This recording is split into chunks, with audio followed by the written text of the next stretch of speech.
pumbati dole.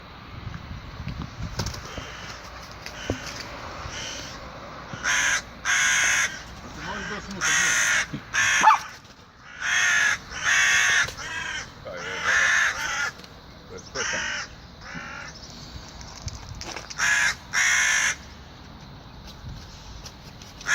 To je jedinosti.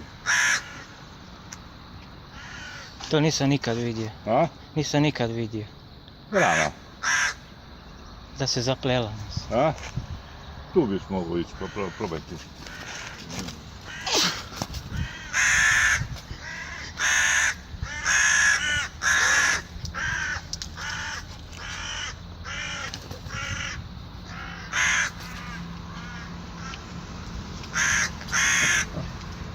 Tu je.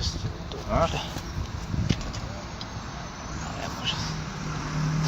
Probaj tamo sa druge strane, pa odnutra taj lovi, samo je. Vidi tu dođi.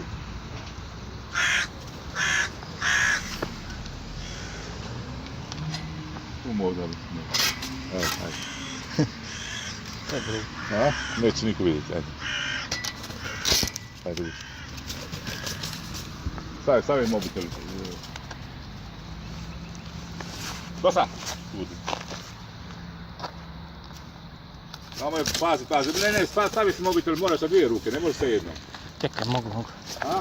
Ćete ugristi. Sa pljunom ćete ugristi sa pljunom. Sa pljunom ćete ugristi, ne može, sa dvije ruke lovi.